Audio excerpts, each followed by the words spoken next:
We नाम से किसने ज्वाइन किया? अपने नाम से ज्वाइन करो।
Recording in progress.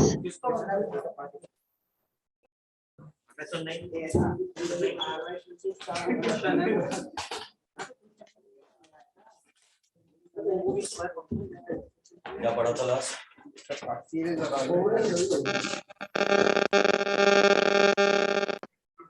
Diamond bomber Pakistan racket company.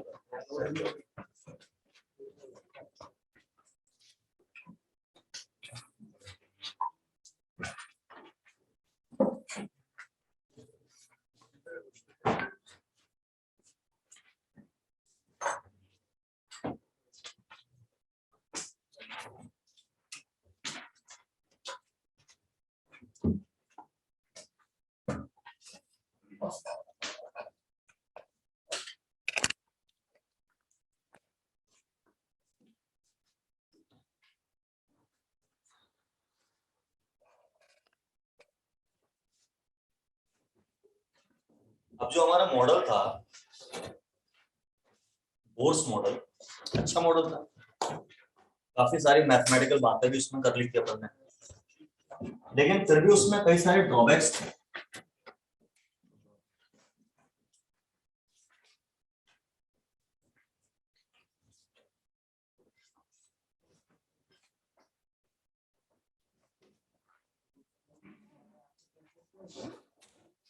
Bore के मॉडल के कई सारे ड्रॉबैक्स थे।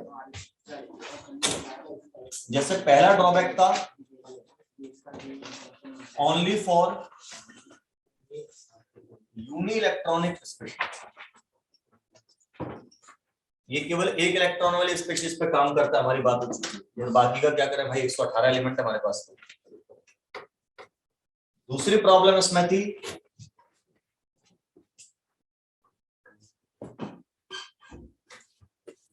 Can not explain ultra fine spectrum. ये क्या है? तो मैंने आपसे बात करी थी, एटम का स्पेक्ट्रम लीनियर होता है, लाइन, अलग अलग लाइनें होती हैं। ये अलग अलग लाइनें क्यों है?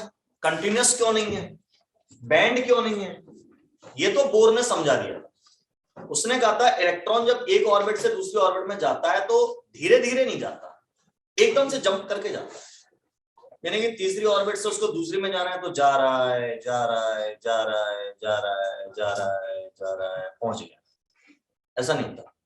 अगर ऐसा हुआ तो जाते जाते धीरे धीरे जाता जा रहा है, धीरे धीरे एनर्जी निकालता रहेगा। यानी एनर्जी कैसे निकालेगा? वो लगातार धीरे धीरे एनर्जी निकालते रहेगा पूरे रास्ते। तो अगर लगातार एनर्जी निकली यानी कंटिन्यूअसली एनर्जी निकली तो स्पेक्ट्रम भी कैसा बनना चाहिए? कंटिन्यूअस। लेकिन होता कैसा है? Liner, linear.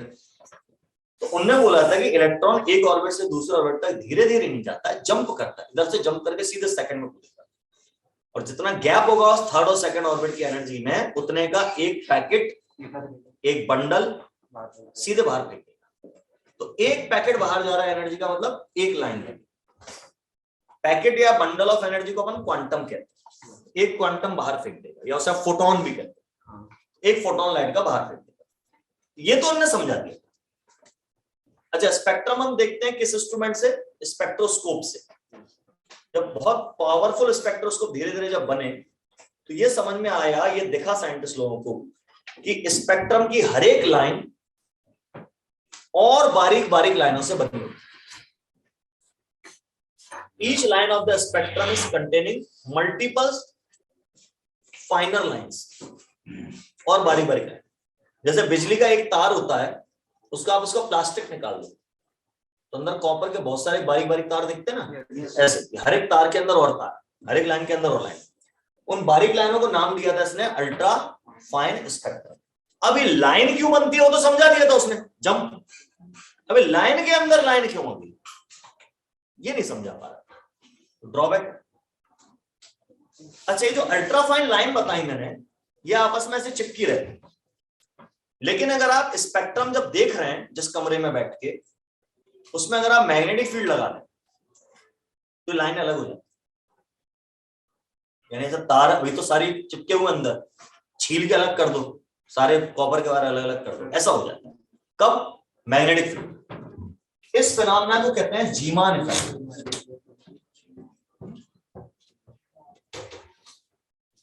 तो जब ये यही नहीं बता पा रहा कि लाइनें क्यों हैं, ये कैसे बता पाएगा कि जीमान इफेक्ट क्या है? It can not explain Zeeman effect.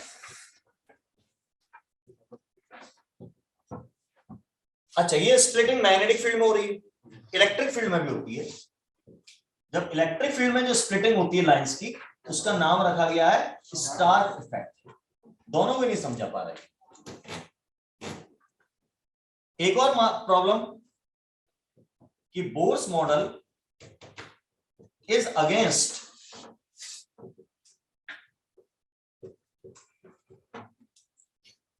हाइजेनबर्ग्स uncertainty principal.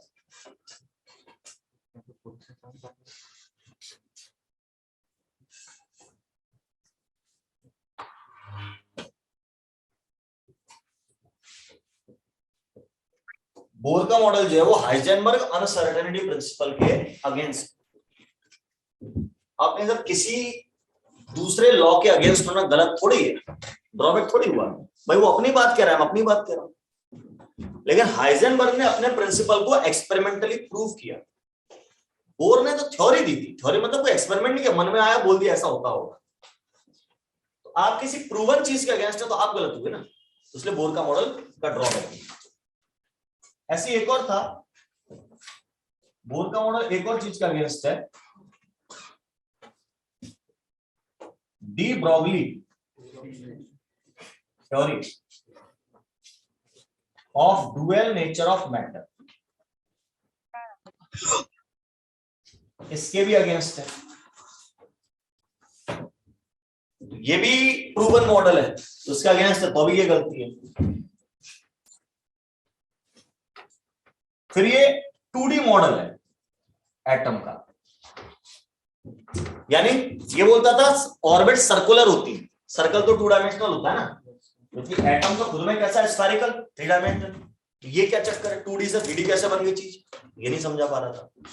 ये कुछ ड्रॉबैक्स है, और भी हो सकते हैं, जैसे केमिकल बॉन्ड क्यों बनता है, कैसे बनता है, ये नहीं समझा पाता था। फिर ये न्यूटोनियन लॉ लगाता था, इलेक्ट्रॉन प्रोटॉन जैसे छोटे पार्टिकल्स पे न्यूटन्स के लॉ क्यों फॉलो हो रहे हैं, क्योंकि न्यूटन्स लॉ लार्जर पार्टिकल्स के लिए दिए गए थे, तो ऐसा क्यों कर रहा है, ये गलत बात है। ये बहुत सारी ड्रॉबैक्स थे, ये मेजर है जो मैंने आपको लिख दिए। कभी कभार इनके क्वेश्चंस बनते हैं तो अपने को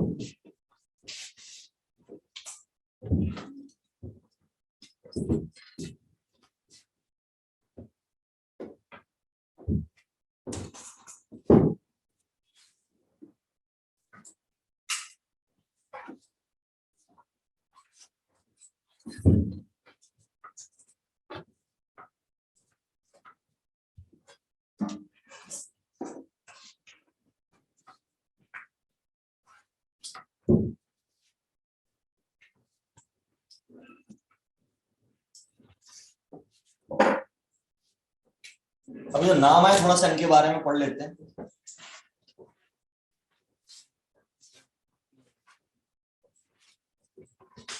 जीमान इफेक्ट मतलब स्प्लिटिंग, डिवाइड हो जाना, बट जाना, splitting of spectral lines in magnetic field. Magnetic field में स्पेक्ट्रल लाइन की जो स्प्लिटिंग होती है वो चीज।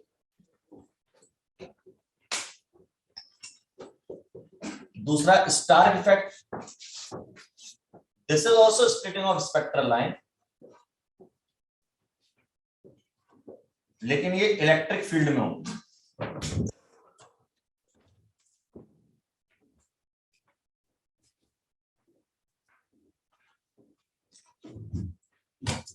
ठीक है,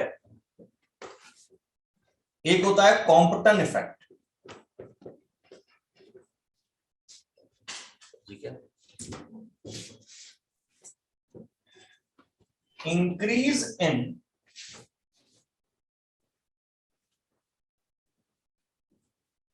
wavelength of X-ray or any other electromagnetic radiation, EM मतलब electromagnetic radiation, due to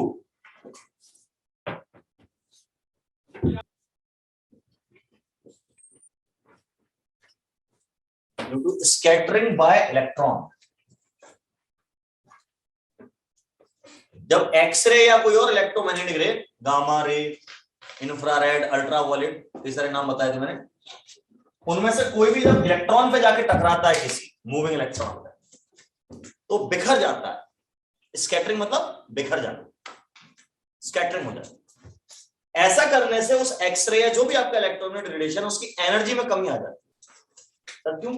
थोड़ी बहुत एनर्जी इलेक्ट्रॉन एब्जॉर्ब कर लेगा ना जिसको टकराया है, और एनर्जी में कमी आना मतलब वेवलेंथ बढ़ना, क्योंकि एनर्जी और वेवलेंथ एक दूसरे के इनवर्सली प्रोपोर्शनल होते हैं।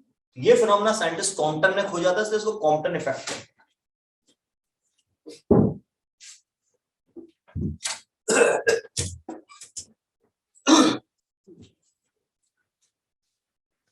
वेवलेंथ बढ़ गई मतलब एनर्जी कम हो गई, फ्रीक्वेंसी कम हो गई। तो कभी हार्ड एक्सरे को सॉफ्ट एक्सरे बनाना होता है तो ये प्रोसेस यूज करते हैं, इलेक्ट्रॉन पे मारते हैं उसको। हार्ड एक्सरे मतलब इनकी फ्रीक्वेंसी हाई है, सॉफ्ट एक्सरे इनकी फ्रीक्वेंसी कम है, मतलब रेंज से बाहर नहीं आएगी but come.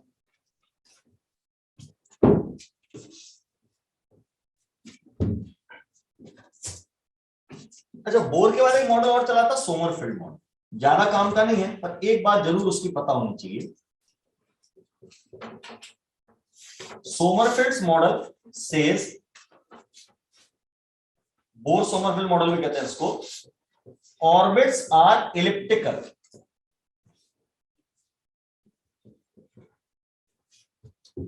Not circular. Bohr ने बोला था ऑर्बिट्स कैसी होती है, सर्कुलर, इसने बोला था इलिप्टिकल। सोमरफेल्ड इलिप्स जानते हो, मैथ्स में पढ़ते होगे इलिप्स, इलिप्टिकल होती हैं, accept first orbit. First orbit circular होती है, क्योंकि फर्स्ट ऑर्बिट में मेजर एक्सेस और माइनर एक्सेस की लेंथ बराबर बोली थी इसने। मेजर एक्सेस माइनर एक्सेस होते हैं इलिप्स में, है ना, ये चीज इलिप्स कहलाती है। ऐसा 2D का ओवल, इसमें ये मेजर एक्सेस बड़ी लाइन और माइनर एक्सेस छोटी लाइन है, इनकी लेंथ बराबर होगी तो सर्कल बन जाएगा। तो फर्स्ट ऑर्बिट के लिए मेजर माइनर एक्सेस बराबर होते हैं इसलिए सर्कल होती है, बाकी सबके लिए सर्कुलर नहीं होता, इलिप्टिकल होती है। इससे क्या फायदा हुआ, it explained ultra fine spectrum.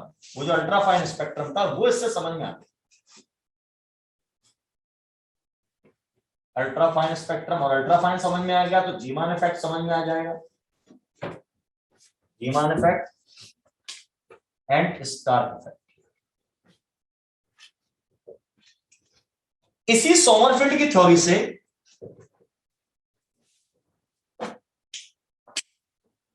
this theory brought the concept of suborbit।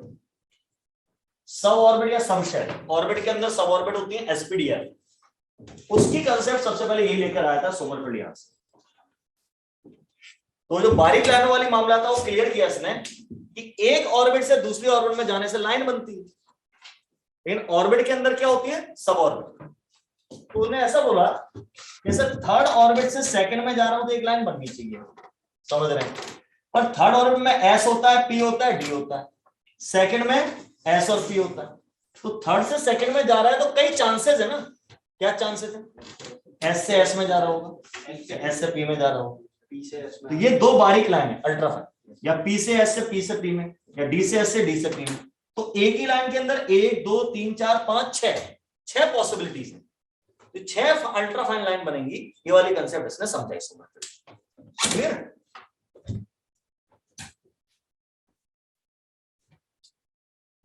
SPDF की एनर्जी अलग होती है, अलग अलग एनर्जी है तो अलग अलग एनर्जी गैप, अलग अलग फोटॉन निकलेगा, ये सिंपल सी बात।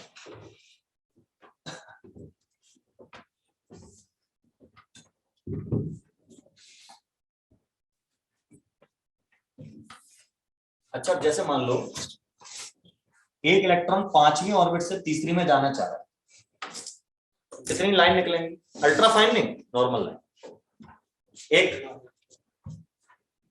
ही होगी नहीं, 5 से 4 में आते हैं, 4 से 3 डायरेक्टली आ जाता है। ये पॉइंट्स से तुमको बताऊंगा मैं।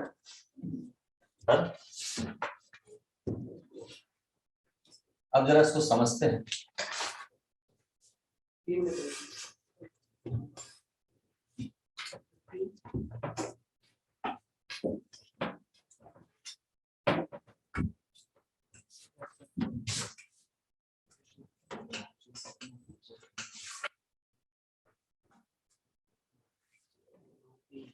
ये मान लीजिए ऑर्बिट्स बना दिए मैंने ऐसे नंबर देके, मतलब कोई एनर्जी गैप बराबर छोड़ा है मैंने तो ऐसा कुछ नहीं है, मतलब एनर्जी गैप तो अलग अलग होता है ना ऑर्बिट्स के बीच का।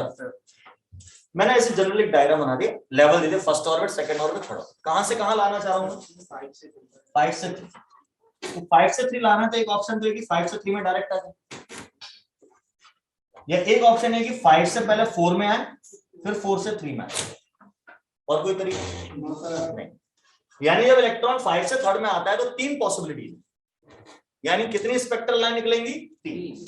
अब सुनो, आईआईटी के पेपर में इसमें भी गुगली फेंक देते, हाँ कितनी लाइनें निकलेंगी स्पेक्ट्रल, उसका एक फार्मूला भी बताता हूं।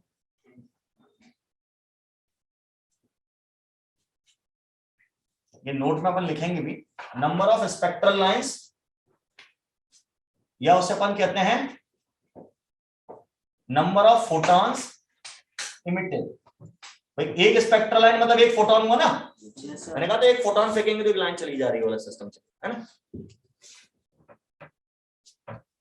आसमान में जेट प्लेन जाता है, एक प्लेन जा रहा है तो उसके पीछे धुएं की एक लकीर छूटती जाती है, ऐसा समझो कि एक फोटोन जा रहा है तो उसके पीछे एक वेव छूटती जा रही है। 4 जेट प्लेन जाएंगे तो 4, ठीक है। इसका फार्मूला होता है n2 minus n1 into n2 minus n1 plus 1।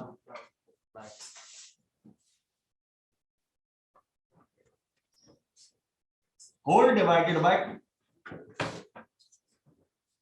n2 n1 याद है, भूल गए कल से आज तक में। n2 मतलब हायर ऑर्बिट, n1 मतलब लोअर ऑर्बिट।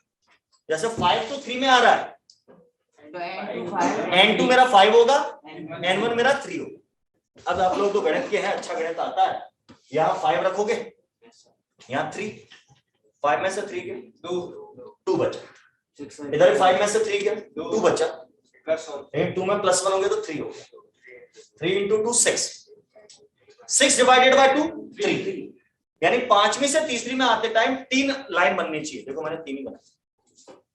कितनी लाइनें बनती है आप डायग्राम बना के कर सकते हैं, फार्मूला से भी कर सकते हैं, लेकिन पेपर में क्वेश्चन में क्या भूल गई,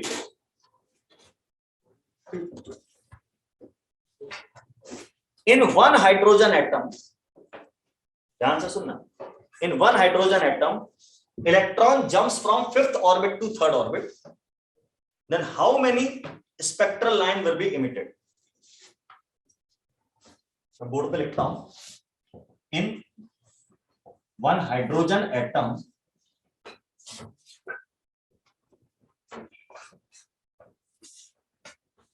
electrons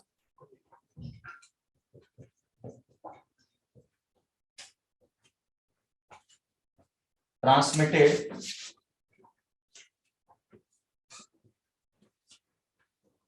from fifth orbit to third orbit. Then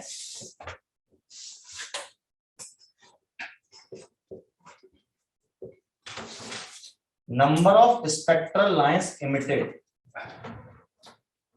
will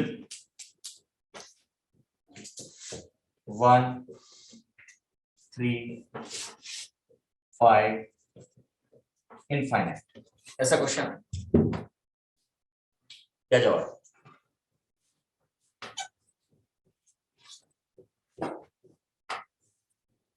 infinite बोलो। इनफाइनाइट इनफाइनाइट हो सकता है। ऑप्शन ए के पक्ष में कितने लोग वोटिंग कर लेते हैं ना अपन? ए बी, बी में तो है, सी, डी, ये वाले भी। इनफाइनाइट कैसे निकलेंगे ये सर वो स्पेक्ट्रल लाइंस एमिट करने की बोल रहा है वो जब लाइन निकलेगी तो बहुत सारी निकलेंगी ना, छोटी छोटी अल्ट्रा नहीं, एक ही निकलेगी। अल्ट्रा फाइन छोटी छोटी निकलेगी। नहीं, अल्ट्रा फाइन की बात ही नहीं होती हाइड्रोजन स्पेक्ट्रम में। अल्ट्रा फाइन की बात तो बोर मॉडल कहते नहीं ना, और ये सब बोर मॉडल पढ़ा। और ये जो फॉर्मूला आपने बताया, ये उसने नंबर ऑफ स्पेक्ट्रल लाइन पूछा है, इमिट के बारे में वो बात। अरे वो इमिट, अरे यार नंबर ऑफ स्पेक्ट्रम ये लिखा है इमिटेड, वो फोटॉन्स में। अरे यार एक ही बात है। ले अब बाल की खा ले। Number of spectral lines emitted ही है या नंबर ऑफ फोटॉन्स इमिटेड?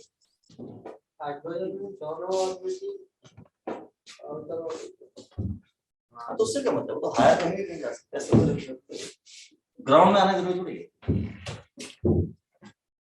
इसका आंसर है ए। भैया पांचवी से तीसरी में आना बोला तो एक ही लाइन तो निकल रही है।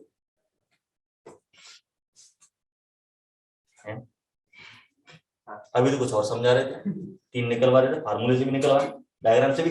अब क्वेश्चन में चेंज देखो, ट्विस्ट इन द स्टोरी। क्या लिखा है, ध्यान से पढ़ो, क्या लिखा है? In one hydrogen atom. अब ट्विस्ट देखो, इन वन हाइड्रोजन सैंपल। अब अगर सैंपल लिख दिया तो अब आंसर हो जाएगा बी।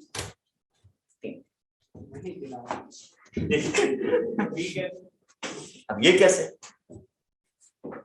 भाई? मैंने कहा 3 पॉसिबिलिटीज हैं, एक ही एटम में तीनों पॉसिबिलिटी नहीं हो सकती। एक एटम में तो इनमें से कोई एक पॉसिबिलिटी हो, या तो डायरेक्ट आएगा या सीढ़ियां उतर के आएगा। एक ही आदमी डायरेक्ट भी पहुंच जाए पांचवी से तीसरी में और चौथी और तीसरी होकर भी आ जाए एक साथ, नॉट पॉसिबल। तो अगर एक एटम दिया हो तो आप एक ही पॉसिबिलिटी लगा सकते हो, 2 एटम दिए हो तो 2 ही पॉसिबिलिटी लगा सकते हो, 3 एटम दिए हो तो 3 पॉसिबिलिटी लगा सकते हो। अब यहां क्या लिख दिया मैंने? Hydrogen sample. सैंपल लिख दिया मतलब उसमें मैंने गिनती हाइड्रोजन एटम की नहीं बताई, तो सैंपल ऑफ हाइड्रोजन एटम लिखा है मतलब बहुत सारे हाइड्रोजन एटम है, यानी जितनी पॉसिबिलिटी हो सकती है सब लगाओ। समझ गए? तो जब ये फार्मूला आप लगाते हो या ये तरीके से सब करते हुए 3 निकल रही हैं, ये कब करोगे बेटा? जब हाइड्रोजन सैंपल लिखो, सैंपल। अगर गिनती दे दी एटम की, 1 एटम है, 2 एटम है, 3 एटम है, 5 एटम है, तो फिर जितने एटम है केवल उतनी पॉसिबिलिटी लगा पाओगे, क्योंकि एक एटम में एक ही पॉसिबिलिटी लगती है, एक से ज्यादा नहीं लग सकती। एक एग्जांपल और दिखाता हूं मैं आपको। मान लीजिए पांचवी से पहली में आना है। अब पांचवी से पहली में आना है तो क्या क्या हो सकता है? डायरेक्ट पांचवी से पहली में आ सकता है, पांचवी से चौथी में आया, चौथी से तीसरी में आया, तीसरी से दूसरी में, दूसरी से पहली में। ये एक पॉसिबिलिटी हो गई, ये दूसरी। तीसरी पॉसिबिलिटी पांचवी से तीसरी में, और तीसरी से सीधे पहली में। सर तीसरी से दूसरी में भी लाओ, तो ये और ये पॉसिबिलिटी तो कॉमन होगी ना। तो टाइप ऑफ फोटोन पूछ रहे हैं, वो तो पिछले जैसी होगी। एक और केस, पांचवी से दूसरी में, दूसरी से पहली में, ये तो वाली पॉसिबिलिटी होगी, इससे मैच हो जाएगी। ऐसा करके आप सोच सकते हैं, और यहां पर आप फार्मूला लगाएं। 5 minus 1 4, 5 minus 1 4 plus 1 5, 5 into 4 20, 20 by 2 10। तो ऐसी 10 पॉसिबिलिटीज बनेंगी इसमें, तो आप करके देख लेना, हमें लाइन नहीं खींच रहा, मतलब एक पॉसिबिलिटी हो गई, एक की हो गई, एक की हो गई, एक की हो गई, इस तरह से मैंने बताया। चौथी से फिर पहली में, दूसरी से फिर पहली में, अभी 4 मानी जाएंगी ना, ये दूसरी आपने बताई। हाँ 4 पॉसिबिलिटी मानी जाएंगी। नहीं नहीं पॉसिबिलिटी मैं बता रहा हूँ कि एक तरीका तो ये हो गया, एक तरीका ये हो गया, एक तरीका ये हो गया आने का, एक तरीका ये हो गया आने का, ये तो तरीके हो गए। अब इन तरीकों में लाइनें गिनो, इस वाले तरीके में एक ही लाइन निकलेगी, इस वाले तरीके से आया 4 लाइनें निकालेगा, इस वाले तरीके से आया 2 लाइनें निकालेगा, इस वाले तरीके से आया 2 लाइनें निकालेगा। अब वैरायटी ऑफ लाइंस गिनिए, 1 2 3 4 5 6 7 8, अभी मैंने 8 वैरायटी बनाई है। और क्या हो सकती है? 4 से 1, 5 से 4 में आए, सीधे 4 से 1 में आ जाए।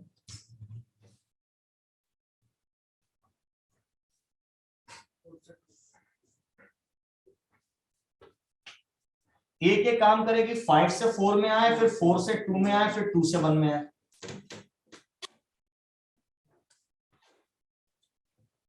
अब इनमें ये वाला फोटोन, ये वाला फोटोन और ये वाला फोटोन से सेम एनर्जी का होगा, तो हम ये 3 अलग अलग फोटोन नहीं गिनेंगे, तीनों को एक टाइप का फोटोन मान। अब इसमें ये वाला फोटोन, ये वाला फोटोन और ये वाला फोटोन आइडेंटिकल, तो ये भी सेम मानेंगे। अब आप देखो कितने तरह के फोटोन बन रहे हैं, एक ये, दूसरा ये या ये, तीसरा ये, चौथा ये, पांचवा ये, छठवां, सातवां, आठवां, नवां, 10 तरह के फोटोन निकल सकते हैं। लेकिन कब? जब सैंपल ऑफ हाइड्रोजन, क्या हो? Sample of hydrogen.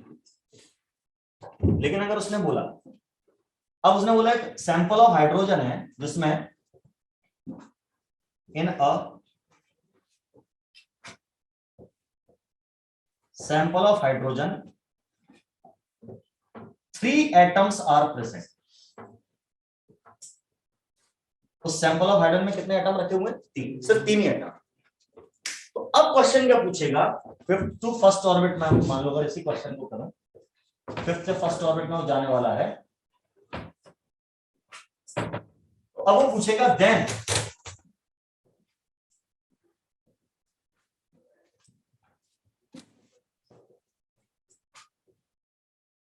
Maximum minimum,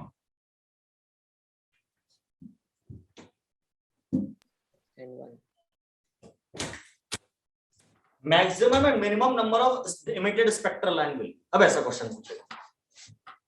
अब मेरा कहने का मतलब है पॉसिबिलिटीज, एक ये थी पॉसिबिलिटी, एक ये थी, एक ये थी, एक ये थी, एक ये थी और एक ये थी। पॉसिबिलिटी 6 है और उन 6 पॉसिबिलिटीज से फोटॉन कितनी तरह के बन रहे हैं? 10 तरीके। समझ रहे बात को? सीढ़ियां उतरने के 6 तरीके हैं। अब मेरे पास एटम कितने केवल 3, तो 3 एटम, इनमें से कोई 3 तरीके अप्लाई कर पाएंगे। अब मैंने पूछा कि मैक्सिमम और minimum number of spectral line कितनी बनेगी, तो आपको मैक्सिमम स्पेक्ट्रल लाइन गिननी है, तो आप क्या करोगे? इनमें से वो वाले तरीके ढूंढोगे जिनमें ज्यादा से ज्यादा फोटॉन निकलता है। सबसे ज्यादा फोटॉन मुझे सेकंड नंबर के तरीके में दिख रहा है, 1 2 3 4 तरह के फोटॉन निकले। उससे कम 6 वाले 3 फोटॉन निकलते, उससे कम 3 5 और 4, इनमें 2 तरह के फोटॉन निकलते हैं। और सबसे कम पहला तरीका, एक ही फोटॉन निकल के रह जाएगा, एक ही फोटॉन में पूरा खेल हो जाएगा। अब आप बताओ कि मैक्सिमम कितना, तो ये 4 तो ले लो। एटम नंबर 1 को इस वाले तरीके से भेज दूंगा मैं। 3 एटम है मेरे पास, atom A, atom B, atom C. 7 atom A को मैंने तरीका नंबर 2 से भेजा है, तो कितने फोटॉन या कितनी स्पेक्ट्रल लाइन निकलेंगी? 4। अब एटम बी को कौन से तरीके से भेज दूं? रुक जाओ, 6वें वाले तरीके से अगर आप भेज रहे जरा चेक करना, इसमें ये वाला फोटोन तो इसके जैसे ही, मुझे भी देखना पड़ेगा बच्चों, और ये वाला फोटोन इसके जैसे ही है। तो नया फोटोन कितना मिला? एक। नए फोटोन चाहिए मुझे अलग अलग तरह के, वैरायटी के। नए फोटोन तो इस तरीके में एक ही मिल रहा है, भले ही स्टेप 3 है, तो नया तरीके का फोटोन तो एक ही मिल रहा है ना, ये दोनों तो इससे कॉमन है। तो अब ऐसा वाला लो जिसमें ज्यादा तरह के फोटोन मिले, तीसरा तरीका, तो हम एटम बी को बोलेंगे तीसरे तरीके से जा, क्योंकि इसमें 2 तरह के फोटोन मिल रहे हैं। फोटोन 2 मिल रहे हैं, इसमें ना केमिस्ट्री लग रही है ना मैथ लग रहा है, लॉजिक एप्टीट्यूड लग रहा है, साइंस नहीं है जी, कुछ नहीं, बस थ्योरी बता दी क्या थी क्या। अब और क्या कर सकता हूं? अब मैं इस चौथे तरीके से आऊंगा तो ये 2 तरह के फोटोन मिलेंगे, पर ये वाला तो कॉमन है इससे, यानी फायदा नया फोटोन कितना मिला? 1, और इसमें भी नया फोटोन 1, इसमें भी नया फोटोन 1 ही, और इसमें भी नया फोटोन 1। तो बाकी पहला, चौथा, पांचवा और छठा, ये तरीके एक तरह का नया फोटोन दे रहे हैं, बशर्ते मैंने दूसरा तरीका ले रखा है ना। तो अब मैं सी वाले एटम को कहूंगा या तो तू भाई पहले तरीके से चला जा, या चौथे से चला जा, या 5वें से चला जा, 6 से 6 चला जा, मुझे तो एक ही नया फोटोन मिलेगा, नया एक ही मिलेगा भाई, गिनती वाले कितनी मिलेगी। तो फोटोन कितने मिल गए मेरे को? 1, टोटल 4 और 2 6 और 1 7। अगर मेरे सैंपल में 3 एटम है तो मेरे को 7 ही तरह के फोटोन मिलेंगे मैक्सिमम। अब मिनिमम दें, मिनिमम में हम क्या लेंगे? ये तो मैक्सिमम होगा टोटल, मैक्सिमम मिनिमम में हम कम से कम फोटोन रखना चाहेंगे। तो पहले रास्ते में एक ही तरीके का फोटोन मिलेगा, एटम ए को बोलूंगा मैं बेटा फर्स्ट रास्ते से जा। अब एटम बी को ऐसे बोलूंगा इसमें 2 ही फोटोन बनते हैं, तीसरा तरीका।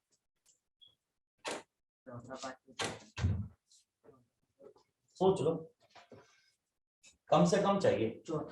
मैं सोच रहा हूं 5वें और 6वें में, 5वें और 6वें में 2-2 फोटोन तो कॉमन है, एक ही एक मिल रहा है, तो मैं तीसरे तरीके से क्यों जाऊंगा?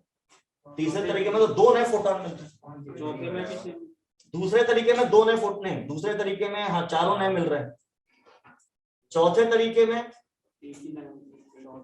एक नया मिल रहा है, इससे तो हटके मिल रहा है नहीं, पर चौथे का कॉमन है 5 और 6, तो चौथे में और छठे में एक कॉमन है और एक नया फोटोन मिल रहा है। नहीं, चौथे और छठे को देखोगे तो इसमें एक फोटोन, इसमें 2 फोटोन मिलेंगे, फिर ये वाला कॉमन इसके साथ थोड़ी है, कॉमन इनमें ज्यादा है 5 और 6 में, पक्का? नहीं, 5 में भी एक ही कॉमन है, नीचे वाला फ्री हो जाएगा, नीचे वाला फ्री हो जाएगा। क्या करें? 4 और 6, 4 तरीके से 2 नए फोटोन मिल रहे हैं, 5 तरीके से 2 नए मिल रहे हैं, और छठवां तरीका लोगे तो छठवें तरीके का एक फोटोन या तो इससे कॉमन है या एक फोटोन 5 से कॉमन है, मतलब एक ही मिलेगा। मतलब 4 और 5 में से एक ले लो और 6 ले लो, तो 6 में कोई ना कोई एक कॉमन जा रहा है। तो हम इसको मतलब कितने फोटोन मिल रहे थे? फोटोन अपना एक मिल रहा है ना। अब दूसरा तरीका मैं 4 और 5 में से कोई एक लूंगा, 4 और 5 में से एक लूंगा, क्योंकि इसमें भी 2 फोटोन है। अच्छा देखो, तीसरे में भी 2 फोटोन है, चौथे में भी 2 फोटोन है, 5वें में भी 2 फोटोन है। मैं इन तीनों में से कोई भी एक ले सकता हूं, लेकिन मैंने तीसरा इसलिए नहीं लिया क्योंकि जब मैं छठवां वाला पार्ट लेने जाऊंगा तो छठवें वाले मेथड का कोई भी फोटोन तीसरे वाले से कॉमन नहीं है।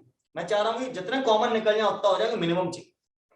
चौथे और 5वें को मैं से कोई एक ले सकता हूं, तो बी मैंने लिया, 4th या 5th, इसमें मुझे मिले फोटोन 2। अब तीसरा केस जो सी एटम है उसमें बोलोगे 6वें तरीके से जा, 6वें तरीके में वैसे में तो फोटोन 3 निकल रहे हैं, लेकिन अगर हमने चौथा लिया तो फर्स्ट लास्ट वाला फोटोन कॉमन हो जाएगा, और पांचवा लिया अगर सेकंड नंबर के लिए तो फर्स्ट वाला फोटोन कॉमन रहेगा, यानी आपको एक्स्ट्रा 2 मिलेंगे। अब बताओ कितना हो रहा है, 1 + 2 + 2 5, टोटल 5, ये मिनिमम, इससे कम नहीं निकाल सकते। 3 एटम में ये पॉसिबिलिटी, इससे कम पे आप नहीं काम कर सकते, समझ गए? अच्छा फोटोन सॉरी एटम 2 ही देता तो फिर 2 एटम के हिसाब से खेलते। मैक्सिमम में क्या करते हैं, पहले एटम को 4 इलेक्ट्रॉन निकाल 4 केस दे देते, दूसरा वाला ऐसा देते इसमें 3 तरह के फोटोन निकले और इनमें से कोई भी कॉमन ना हो, या तो ये वाला कॉमन हो जाएगा, ये वाला कॉमन हो जाएगा, 2 मिलेंगे, इसमें भी नहीं, इसमें तो एक ही मिलेगा यार, तीसरे में 2 मिल रहे हैं और छठवें में भी 2 मिल रहे हैं, नहीं मिल रहे, एक ही मिलेगा, पांचवें में 2 मिल रहे हैं, नहीं मिल रहे, एक ही मिलेगा, चौथे में 2 मिल रहे हैं, नहीं एक ही मिलेगा, तीसरे में 2 मिल रहा है, तो तीसरे तरीके से जाएगा 4 + 2 6, यानी 2 आइटम हुए तो 6 मैक्सिमम लाइन बनेगी, 6 तरह की 6 मतलब 6 तरह की। और मिनिमम में क्या करोगे, 2 ही आइटम है, ये तो आएगा ही आएगा। और दूसरा कोई ऐसा तरीका ढूंढो जिसमें एक ही फोटोन बनता हो, या इसको मतलब कोई और ऐसे ले लो इसमें एक ही एक लाइन बने, सोचना पड़ेगा इसमें। 1 तो मिनिमम 2 ये कॉमन है तो भी 2, अच्छा ये दोनों लेने, पांचवा छठा, 1 और 2 ये 2 कॉमन हो जाएंगे, और इसमें भी मतलब ये वाला कॉमन है, नहीं इसमें हो सकता है, नहीं हो सकता, इसमें ये वाला कॉमन है, 3 लाइन इसमें बनेंगी, इन दोनों को लोगे तो 2 लाइन ये है, 2 लाइन ये तो 4 हो गई, बात खत्म हो गई। ये तरीका फर्स्ट तो लेना ही पड़ेगा। और दूसरा तरीका कौन सा ले रहे हैं, जिसमें 2 लाइन है, 2 लाइन है 4 में भी है, 5 में भी है और 3rd में भी है, दूसरा रहेगा 3rd 4th 5th में से कोई सा ले लो, तो अब क्या बचा, 1 यहाँ बची, 2 वहां बची, 3 तो इसमें मिनिमम 3 बनेंगी, जैसे मिनिमम कितनी बन रही थी 5। तो ऐसा क्वेश्चन आ गया, नंबर ऑफ एटम सीमित कर दिए आपको, 1 एटम दिया, 2 दिए, 4 दिए, तो फिर मेहनत बढ़ जाएगी, ऐसा करना पड़ेगा। सैंपल ऑफ हार्डन बोल दिया फिर तो कोई दिक्कत नहीं, फटाक से फार्मूला लगाओ आंसर आएगा, कोई टेंशन वाली बात। एटम की गिनती दे दी तो फंस जाओ, फिर ये मेहनत करनी पड़ेगी आपको, परम्यूटेशन कॉम्बिनेशन, यही पढ़ते हो ना तुम लोग, पीएनसी लगानी पड़ेगी फिर आपको मैथ वाला। 4 नंबर छोड़ देंगे, गायो छोड़ देगा बे, 8 नंबर पीछे बचे, अच्छा चलो ठीक है, टाइम जाएगा सब। तो नोट में 4 पॉइंट लिख लिए थे, 5वां पॉइंट ये लिखिए, number of spectral lines emitted और नंबर ऑफ फोटोन इमिटेड का फार्मूला लिखिए आप लोग। ये एग्जांपल अगर लिखना चाहते हैं तो लिख सकते हैं, अभी सामने लिखा हुआ है 5 to 1 वाला 3 एटम वाला, याददाश्त रहेगी साहब, ऐसा एक खेल खेला था। यही मेन है याद करने का, आपको जितनी ज्यादा मैं चीजें पढ़ाऊंगा और उनको आप याद करोगे, जेई मेन में उतने अच्छे नंबर आए। और जेई एडवांस है क्वेश्चन, जितने ज्यादा क्वेश्चन मैं कराऊंगा क्लास के अंदर की ऐसी गूगली फेंक सकता है, वैसी गूगली फेंक सकता है, वो जेई एडवांस का। लेकिन पहला काम तो क्या, याद करना, पहले फार्मूला तो पता हो, तो आगे बढ़ते हैं, ठीक है ना। कंसेप्ट पहले क्लियर होनी चाहिए, इसलिए भी उस पर काम कर रहा है।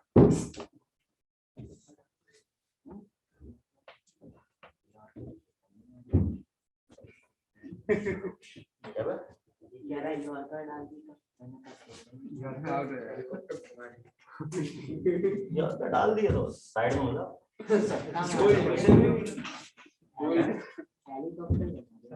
साइड में होना मतलब जैसे ही यूर करा साइड में हो जाओ, होता है डेड बॉल हो जाती, फिर प्लेयर ने खेला नहीं, आंख में वो चला गया, क्या कहते हैं दूसरा चला गया, सामने से कोई स्टैंड में कोई दर्शक खड़ा हो गया सामने, साइड में हट जाते हैं ना, वाला काम करो, डेड बॉल हो जाएगी, नंबर ही नहीं कटेंगे ना, मिलेंगे 0 पे, मतलब छोड़ना है क्वेश्चन को, छोड़ना। मतलब एडवांस में मतलब मल्टीपल टाइप क्वेश्चन, तो उसमें ऐसे देखेंगे ये 4 सही है तो उसमें एक कोई करेक्ट करेंगे और छोड़ देंगे, मतलब जितने कम सही है। हाँ। अगर 4 सही है और एडवांस में 2 लगा कर आए, पार्शियल मार्किंग होती है ना, नंबर तो मिलेंगे बट उसका रहता है जैसे आपके चारों सर करेक्ट है और आपने चारों लगा दिए, 4 नंबर मिलेंगे, एक कम लगाया 2 कम लगाए, मतलब 3 लगा है या 2 लगा है तो सही, 3 सही लगा है 2 सही लगा है तो आपको 2 नंबर मिलेंगे, 4 से सिर्फ 2 पे आया।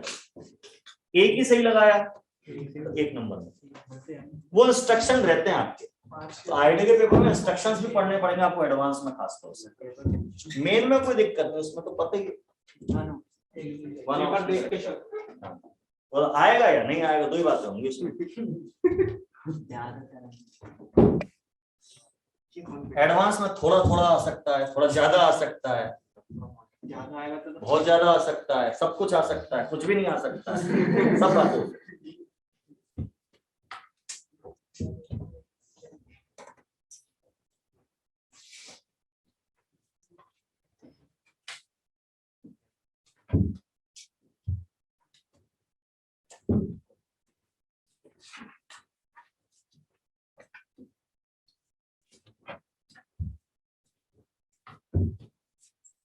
सर अगर जैसे केवल एटम लेना है तो जितने एटम उतने। हाँ, अगर एटम्स की गिनती बताइए तो फिर जितने एटम्स हैं उतनी पॉसिबिलिटीज आप सर्च करें। ये 6 पॉसिबिलिटी उनमें से क्या आपने करना है वो चीज। अच्छा, इसमें क्वेश्चन ऐसा बना सकता है, इलेक्ट्रॉन 5th से लेके 1st ऑर्बिट में आ रहा है, तो मैक्सिमम कितनी लाइन निकल सकती है? 10, जो इस फार्मूले से आ रही है। तो पूछेगा कि 10 स्पेक्ट्रल लाइन निकालने के लिए कम से कम कितने एटम का सैंपल होना चाहिए? 6 एटम का, क्योंकि 6 तरीके लगाने के बाद 10 लाइनें बन रही थी ना। इनमें से कोई भी एक तरीका आप मिसिंग करोगे तो लाइनों की गिनती कैसी हो जाएगी? कम है। तो जो सैंपल है मेरा, उसमें कम से कम कितने एटम होने चाहिए? 6। तब आपकी पूरी 10 तरह की लाइनें इसमें, या 10 तरह के फोटोन आपके इसमें निकल पाए। 6 से ज्यादा हुए तो बहुत अच्छी बात है, पर कम से कम 6 तो होने चाहिए सैंपल। उससे कम हुए, मान लो 5 ही एटम हुए, तो आप इनमें से कोई 5 पॉसिबिलिटीज लोगे, कोई एक मिसिंग होगी, तो मैक्सिमम नंबर ऑफ लाइन 9 आएंगी। तो एक इसी को छोड़ दूंगा मैं, बाकी सब ले लूंगा, ठीक है ना। और मिनिमम नंबर ऑफ लाइन फिर आप देख लो कैसे बनती है। एक उसको हटा देंगे तो मैक्सिमम वाला हटा दो तरीका, ये वाला तरीका हटा दो, उसमें 2 लाइनें कम हो जाएंगी, ये तो कहीं ना कहीं मिल ही जाएगा, यानी 8 लाइनें बनेंगी। आगे ना समझ में, प्रैक्टिस करेंगे समझ में आने शुरू हो जाएंगे। एक और पॉसिबिलिटी बन रही है क्या? एक और बन रही है? वैसे तो बहुत सारी बनती रहती है। नहीं, पॉसिबिलिटीज तो बहुत बनेंगी, पर उसमें कॉमन फोटोन होंगे सारे, किसी ना किसी से कॉमन हो जाएंगे फोटोन। बता भाई कौन जी सी सर। बनेगी? कि इन 6 में से किसी एक से कॉमन हो जाएगी 7वीं पॉसिबिलिटी। उसके दोनों या तीनों या जितने फोटोन निकल रहे हैं वो इन 6 में से किसी एक के साथ कॉमन होंगे, और नई पॉसिबिलिटी थोड़ी। पॉसिबिलिटी वो मानी जाएगी जिसमें कम से कम एक फोटोन पिछली किसी पॉसिबिलिटी से मैच न कर। अब जैसे इसमें 3 फोटोन निकलने वाले हैं 6वीं वाली पॉसिबिलिटी में। फर्स्ट वाला मैच कर रहा है इससे, ये वाला मैच कर रहा है इससे, पर ये तो अलग है ना। इसमें 2 फोटोन निकल रहे हैं 5 वाले, पर ये वाला इससे भी मैच कर रहा है, इससे भी मैच कर रहा है, पर एक तो अलग है ना। इसमें ये वाला एक अलग है, ये वाला इन दोनों से मैच कर रहा है, इसमें दोनों ही अलग हैं। इसमें 4 निकल रहे हैं, इसमें 2 मैच कर रहे हैं, 2 अलग है। तो कम से कम एक अलग तरह का फोटोन निकलना चाहिए। हटा दो ऐसा भी है।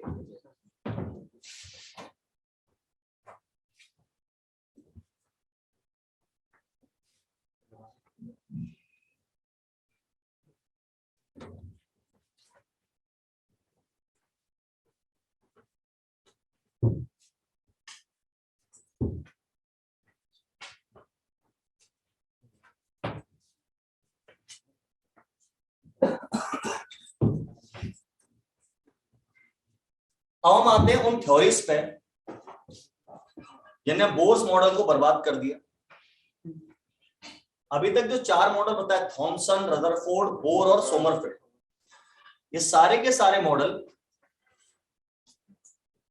इलेक्ट्रॉन को पार्टिकल मान के चलते थे, और ये मानते थे कि इलेक्ट्रॉन एक फिक्स पाथ पे घूम रहा है, सर्कुलर हो या एलिप्टिकल हो, यानी उसकी पोजीशन हमेशा कैसी है? निश्चित है, सर्टन, कि मिलेगा तो इसी पाथ पे जब भी उसे ढूंढने जाओ। लेकिन हाइजेनबर्ग और श्रोडिंगर, इन दोनों ने इस सब बातों को खत्म कर दिया और नई थ्योरी डेवलप की, इसे QMM कहते हैं, क्वांटम मैकेनिकल मॉडल। किन 2 साइंटिस्ट का ज्यादा योगदान था? हाइजेनबर्ग और श्रोडिंगर। बाकी डी ब्रॉगली थ्योरी जो आई थी, डुअल नेचर, उसने भी कुछ बर्बाद किया थोड़ा सा बोर को, सबने मिलकर बर्बाद करा। तो किन 5 लोगों ने बोर को बर्बाद किया वो अपने को देखा।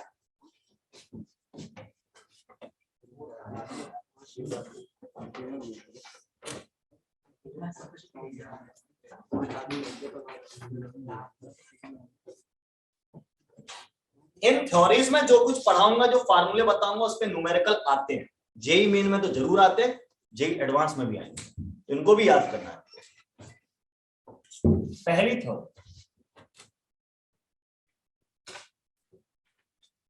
Planck's quantum theory.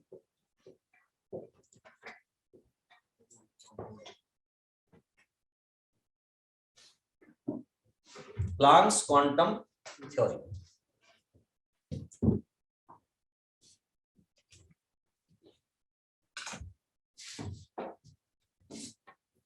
इसने ये बोला था, इसने तो एक्चुअली बोर की मदद की। मैंने बोला ना, एक इलेक्ट्रॉन जंप करता है तो 5th से 3rd में जंप करता है तो पूरा एक पैकेट ऑफ एनर्जी फेंकेगा, कंटिन्यूअसली नहीं आएगा, धीरे धीरे आएगा। यानी एनर्जी का निकलना, इमिशन या एब्जॉर्प्शन हमेशा सडन, अचानक पैकेट्स की फॉर्म में होता है, धीरे धीरे नहीं होता। ये बात इसी ने बताई। इसकी सुन के बोर के दिमाग चमका था कि ऐसे जंप करते हैं। ठीक है, ये तो हेल्पफुल था बोर के model. Planck's quantum theory, energy is emitted और absorbed in the form of packets of energy. Packets कह लो, बंडल कह लो, packets of energy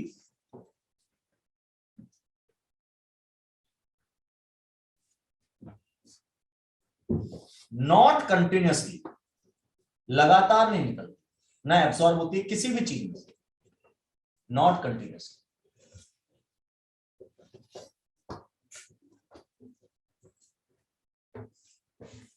These packets are called, packets of energy जो है, इनको नाम दिया गया क्वांटम।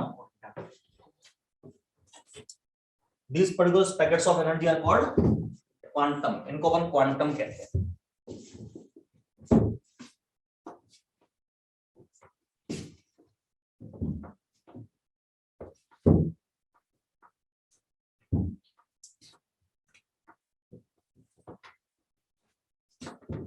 ये पैकेट्स ऑफ एनर्जी, क्या हर एक पैकेट में बराबर एनर्जी होगी? हाँ सर, यस सर। नहीं, मेरा क्वेश्चन पूरा तो सुन लो। इलेक्ट्रॉन 5वीं ऑर्बिट से 3री ऑर्बिट में जा रहा है, या अभी जो दिखा है एग्जांपल वही लेता हूं, 5वीं से पहली में जा रहा है, तो कितनी तरह के पैकेट्स ऑफ एनर्जी निकल सकते हैं? आंसर है 10 तरह। 6 तो तरीके हैं, उनमें फोटोन कितने तरह के निकल रहे थे? 10 तरीके के निकल रहे थे ना। फिर कैसे करो एक ही तरीके? सबको जब सुन करोगे तो अलग अलग। लेकिन जो पहला तरीका था, इलेक्ट्रॉन 5वीं से पहली में आ रहा था, तो 5वीं से पहली में आते टाइम अगर 100 जूल का फोटोन निकलता है और उस हाइड्रोजन के सैंपल में बहुत सारे हाइड्रोजन के एटम है, लाखों करोड़ों, तो जिस जिस एटम में इलेक्ट्रॉन 5वीं से पहली में आएगा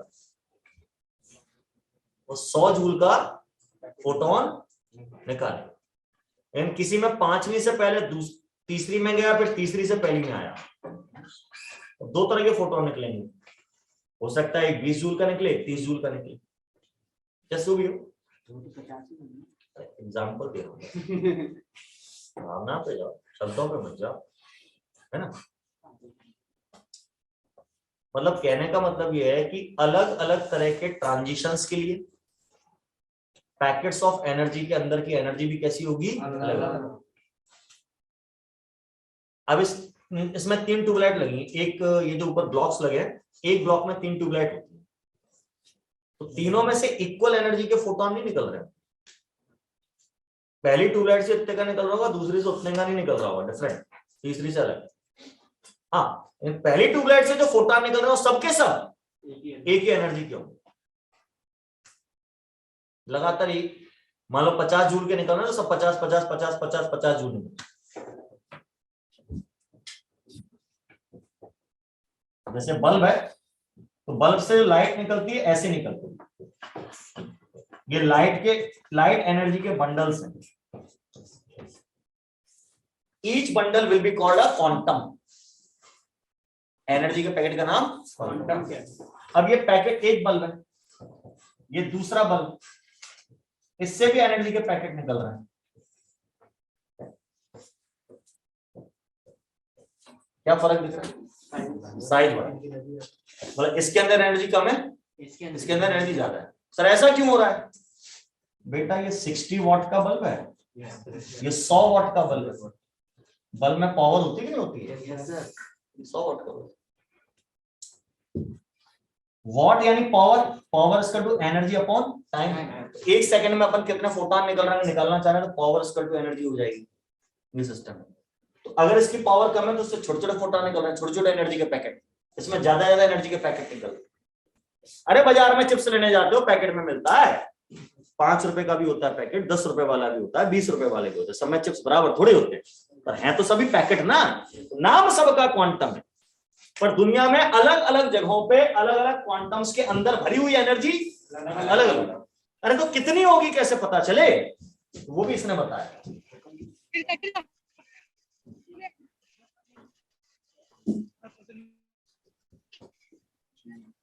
एनर्जी इन अ क्वांटम, किसी क्वांटम में कितनी एनर्जी भरी है,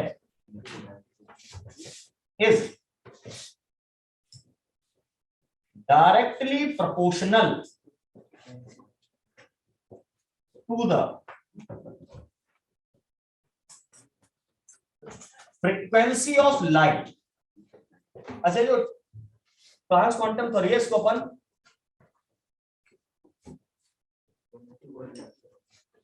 डुअल नेचर ऑफ लाइट भी कहते हैं। डुअल नेचर ऑफ मैटर की थ्योरी डी ब्रोगली ने दी थी, पर ये डुअल नेचर ऑफ लाइट है। लाइट क्या होती है? एनर्जी। मैंने आपसे बोला है दुनिया में दो चीजें होती हैं, एक मैटर और एनर्जी। दूसरी बात मैंने बोली थी मैटर रहता है पार्टिकल की फॉर्म में, एनर्जी रहती है वेव की फॉर्म में। इसने सबसे पहले बोला प्लांक ने कि जो लाइट एनर्जी है इसमें वेव के साथ साथ पार्टिकल नेचर भी होता है, और इस लाइट के पार्टिकल का नाम रखूंगा मैं क्वांटम या फोटोन।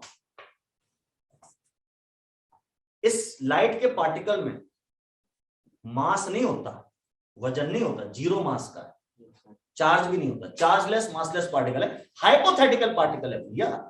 ठीक है, तो जो एनर्जी क्वांटम में भरी है वो किस पे डिपेंड करेगी? उस लाइट एनर्जी की फ्रीक्वेंसी पे। जो कॉमन सेंस की बात है, मान लीजिए मैं ऐसे हाथ घुमा रहा हूं, धीरे धीरे घुमा रहा हूं, यानी फ्रीक्वेंसी कैसी है? कम। ये होता है ना फ्रीक्वेंसी, मतलब 1 सेकंड में कितने चक्कर लगा दिए, तो कम फ्रीक्वेंसी पे घुमा। ठीक है, एनर्जी कम लग रही होगी, और तेजी से घुमाओ तो एनर्जी ज्यादा, तो फ्रीक्वेंसी ज्यादा तो क्या एनर्जी ज्यादा, यानी frequency is directly proportional to energy. ये तो लिखा है E proportional to nu. Nu मतलब फ्रीक्वेंसी होता है। अब प्रोपोर्शनल का साइन डालेंगे तो कांस्टेंट आएगा, तो यहां जो कांस्टेंट आया उसको H सिंबल दिया, उसने K नहीं बोला। आप K बोल लो आपकी मर्जी, उसने H बोला था, और उसने कहा था ये मेरा कांस्टेंट है, इसको मैं अपना नाम दूंगा प्लांक्स कांस्टेंट, ताकि दुनिया मुझे याद रखे, भूले। इसकी वैल्यू होती है 6.625 into 10⁻34 joule into second. Joule पर सेकेंड नहीं है, बस ये ध्यान, जूल इंटू सेकेंड।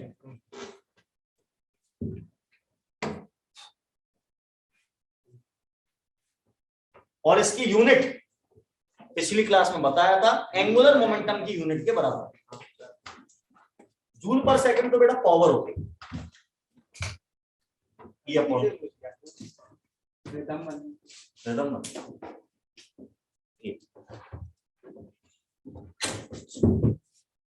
कितने फोटोनों की एनर्जी है? एक। अच्छा मान लो 2 फोटोन निकले किसी में से, टोटल कितनी एनर्जी निकली? तो उनको मल्टीप्लाई कर दो, 100 फोटोन निकले, 100 का मल्टीप्लाई कर दो। ये भी इसने बोला था, ये लिख लिया।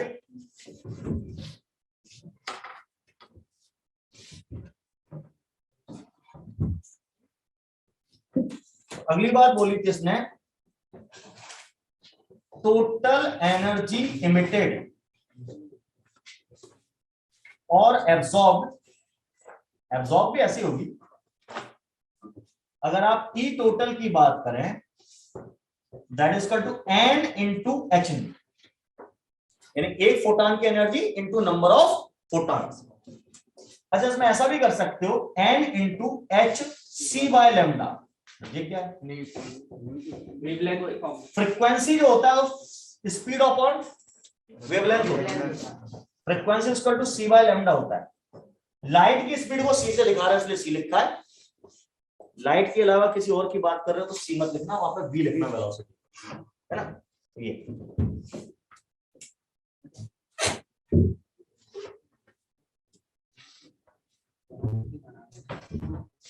अच्छा, if n is equal to na, what is na? Avogadro number. n मतलब नंबर ऑफ फोटॉन, 2 भी हो सकते हैं, 10 भी हो सकते हैं, करोड़ भी हो सकते हैं। कितने लेने को बोल रहा हूं अगर मैं na के बराबर लेने को बोल रहा हूं, then E total is equal to 1 Einstein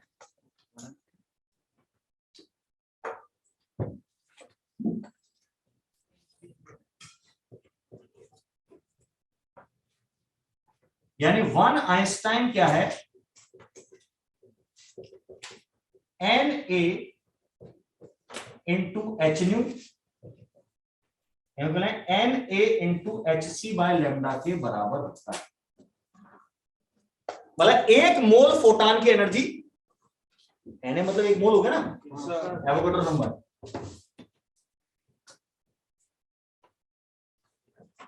एक मोल फोटॉन की एनर्जी आइंस्टाइन कहलाती है, 1 आइंस्टाइन कहलाती है। ऐसे जनरल पॉइंट है इसमें लिखो, एक मोल फोटॉन की टोटल एनर्जी का नाम क्या रखा गया है, 1 आइंस्टाइन।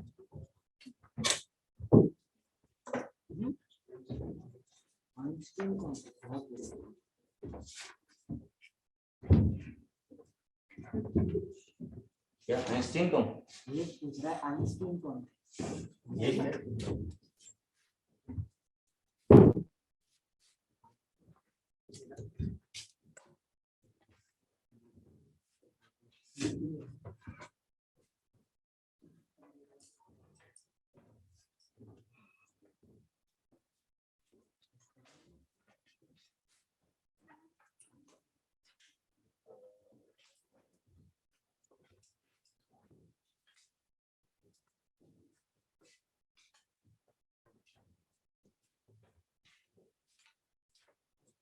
ये प्लांक्स क्वांटम थ्योरी हो गई, जिसमें हमने डुअल नेचर ऑफ लाइट के बारे में बताया।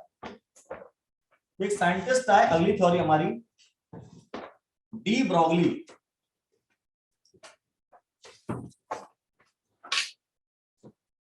De Broglie theory of dual nature of matter.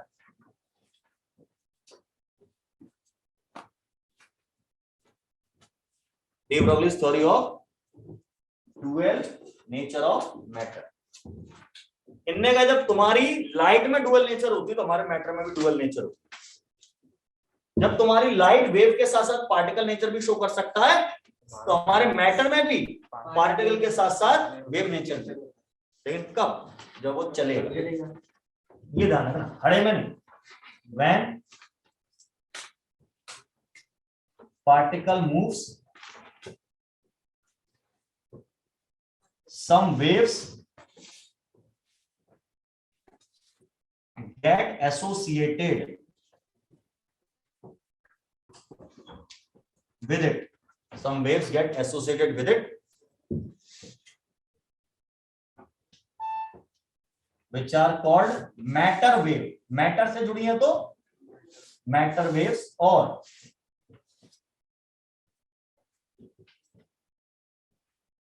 De Broglie waves.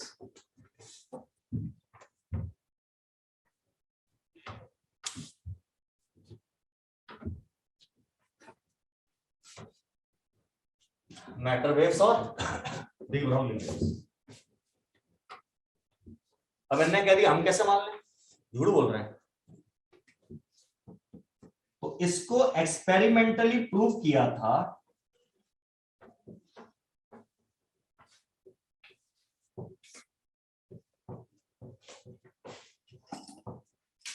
Deviation and Germer ने।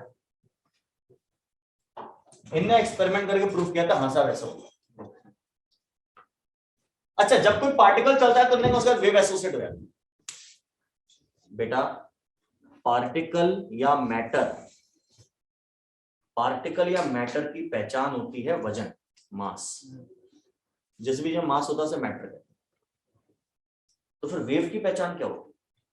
तो वेव की पहचान होती है wavelength, frequency, amplitude, time period, wave number, ये सब वेव की पहचान है। कॉमन कौन सी? वेवलेंथ और फ्रीक्वेंसी। तो इनने वेवलेंथ और मास में रिलेशन निकाल के दिखाया। डी ब्रॉगली, मास किसकी प्रॉपर्टी? मैटर की। वेवलेंथ किसकी प्रॉपर्टी? वेव की। दोनों में रिलेशन का फार्मूला मतलब दोनों आपस में कनेक्टेड है, ये प्रूव करा इसने। इनने एक इक्वेशन दी,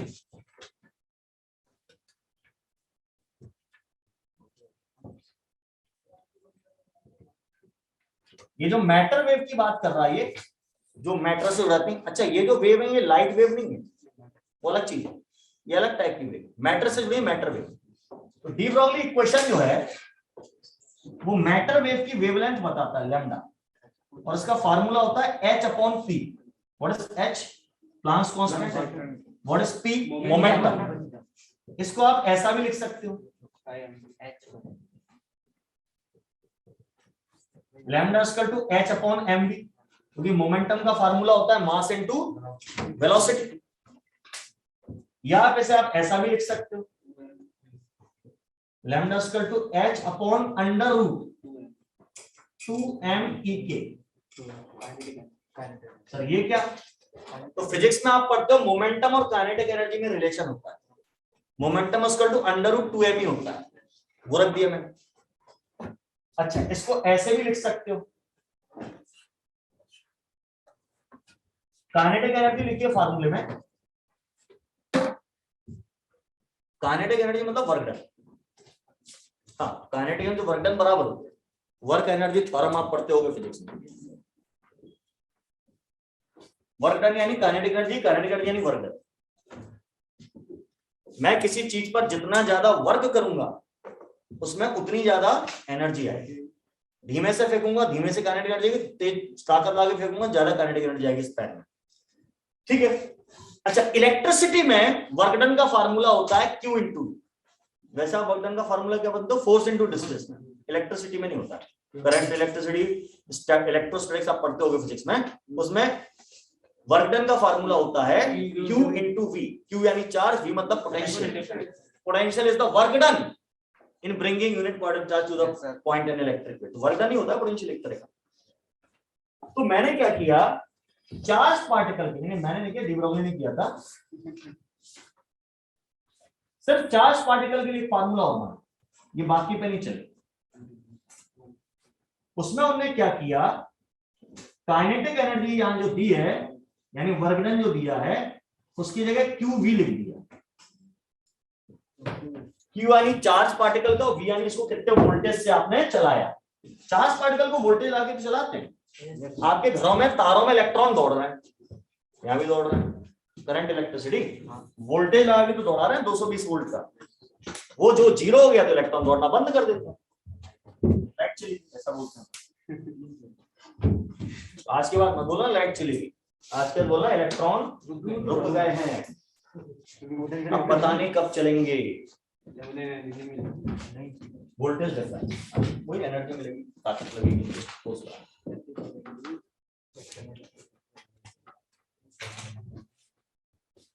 ये फार्मूले याद करने पड़ेंगे तभी न्यूमेरिकल कर पाओगे।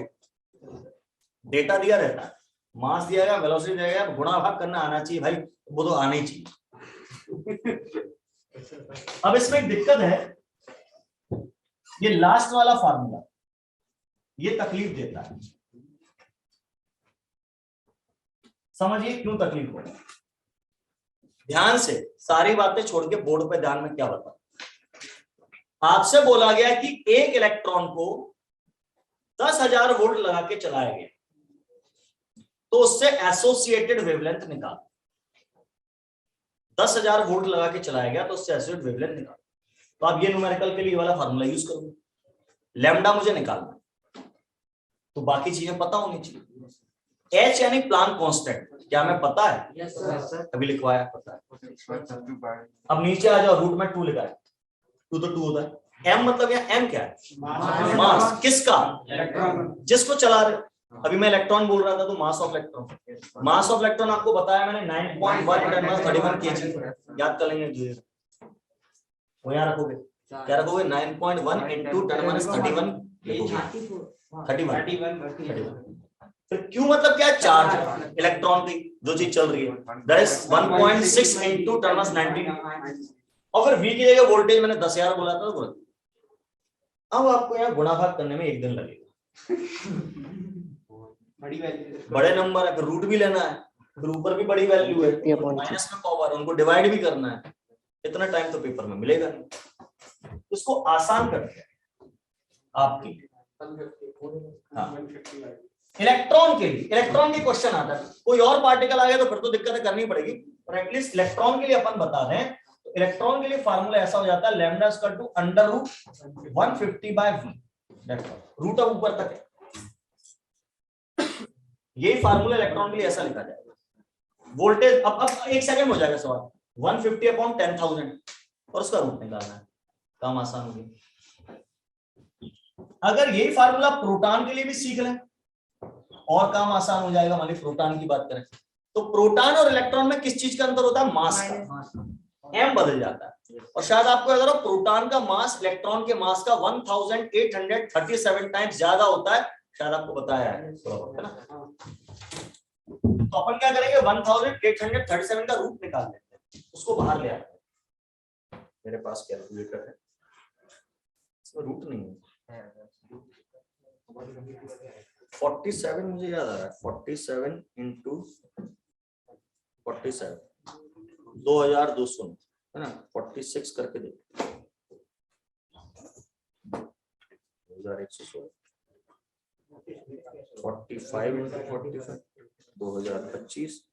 43 × 43 1849। कितना बोल रहा था मैं?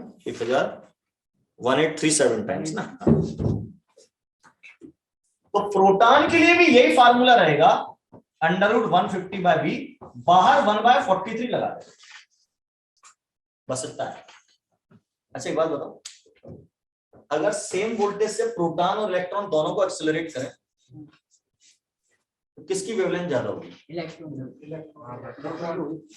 वो वोल्टेज सेम है दोनों, ये वाला पार्ट तो सेम हो गया। तो अगर इसकी वेवलेंथ 1 आएगी तो उसकी कितनी आएगी? 1/43। 1/43 कम होता है, तो प्रोटॉन की कम आएगी, इलेक्ट्रॉन की ज्यादा आएगी, क्योंकि प्रोटॉन भारी है। और ये फार्मूला भी कह रहा है भारी पार्टिकल है, m ज्यादा है तो वेवलेंथ कम, इनवर्सली प्रोपोर्शनल। कितनी कम आएगी? 43 टाइम्स कम आएगी। यही कह रहे हैं इलेक्ट्रॉन की वेवलेंथ प्रोटॉन से 43 टाइम्स ज्यादा आएगी। लैम्डा ई यानी इलेक्ट्रॉन की, that will be 43 times of lambda proton for same voltage. अच्छा, वोल्टेज को पोटेंशियल भी कहते हैं, हाँ, सेम पोटेंशियल भी लिखा हो सकता है ऐसा। तो ये सब हमारे डी ब्रॉगली भैया ने बताया था।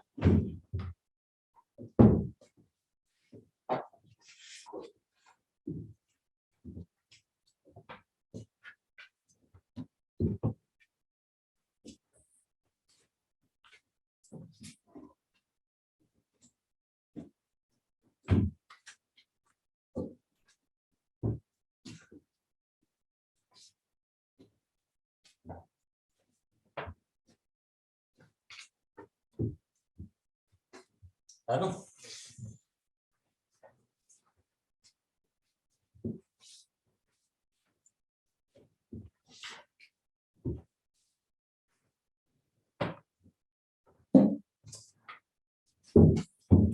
अब आई असली problem, हाइजेनबर्ग्स uncertainty principal.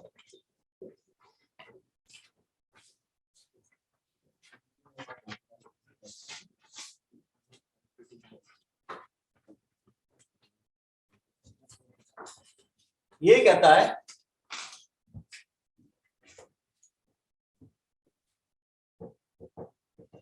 It is impossible to simultaneously calculate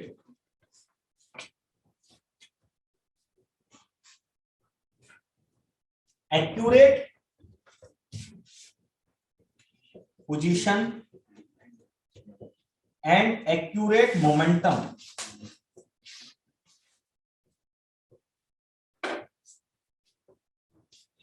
of fast moving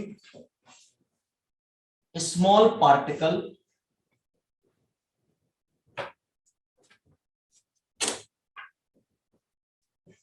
like electron.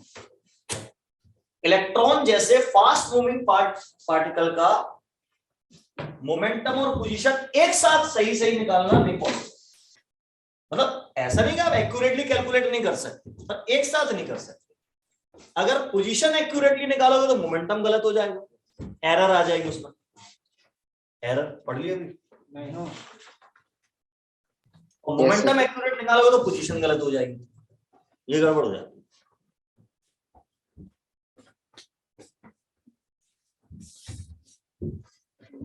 उसने फार्मूला भी दिया, del x dot del P greater than और equal to H upon 4 pi. H upon 4 pi को मैं ऐसा भी लिख सकता हूं, एच क्रॉस बाय 2। ये क्या हो गया एच क्रॉस बाय 2? मैंने आपको शायद पिछली क्लास में बताया था एच अपॉन 2 पाई को एच क्रॉस कहते हैं। ये एच अपॉन 4 पाई लिखा है, मतलब एच अपॉन 2 पाई का आधा, तो एच क्रॉस का आधा लिख सकते हैं। पेपर में ऐसा भी लिखा आ सकता है वैसा। अच्छा, यहां ऐसे भी लिख सकते हैं इसको, del X into M del B greater than equal to H cross या एच अपॉन 4 पाई लिख देता हूं।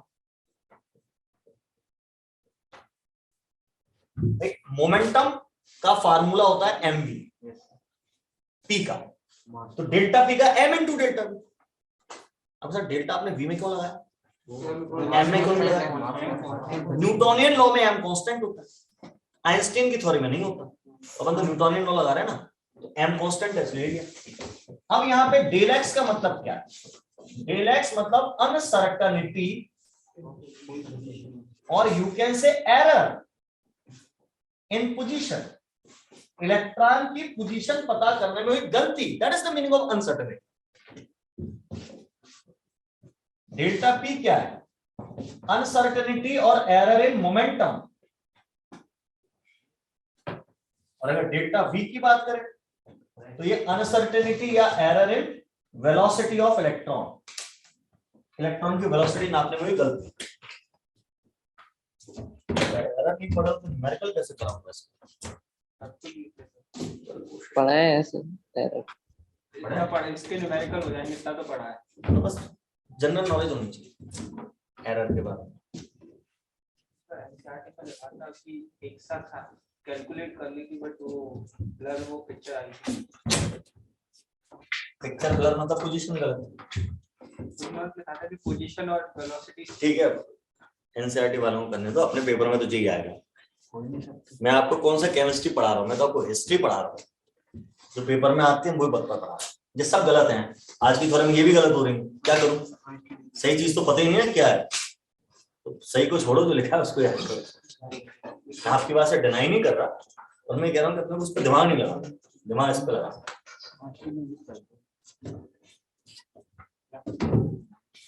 चले, ये बात भी हो गई, हटा दो।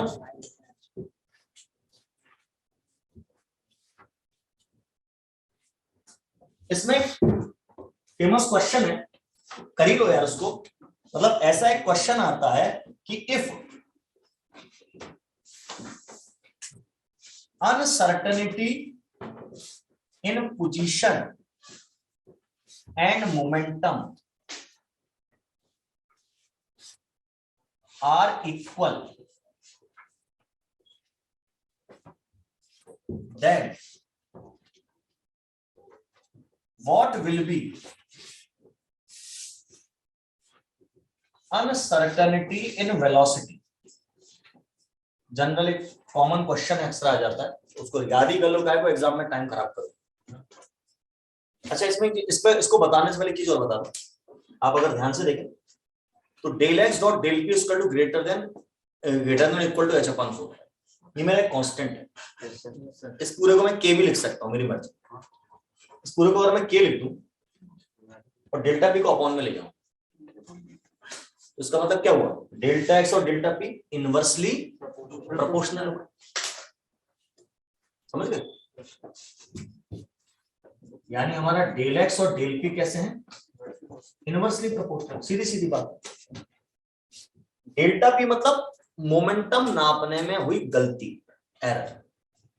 अगर मैं मोमेंटम को एक्यूरेटली नापूं तो उसका मतलब एरर कितनी है, 0। क्या 1 के अपॉन में मैं 0 लिखूंगा? 1 के अपॉन में 0 मतलब इनफाइनाइट। वैसे तो अनडिफाइंड बोलते हो आप, इनफाइनाइट बोल दे रहा हूं मैं। तो उसका मतलब एरर इन पोजीशन कितनी हो जाएगी, इनफाइनाइट। यानी इसको तुम 0 करोगे, मोमेंटम को एक्यूरेट नापोगे तो ये इनफाइनाइटली इनएक्यूरेट हो जाएगा, और इसको एक्यूरेट नापोगे तो ये गलत हो जाएगा 100%। ये बात इन्होंने कही थी, दोनों को एक साथ नहीं नाप सकते। चक्कर क्या होता है, पोजीशन जो हम इलेक्ट्रॉन की निकालते हैं तो एक्सरे की हेल्प से निकालते हैं, उसको एक्सरे डालते हैं, उससे एक्सरे पिक्चर आती है, पता पड़ता है कहां है इलेक्ट्रॉन। लेकिन जब इलेक्ट्रॉन पे एक्सरे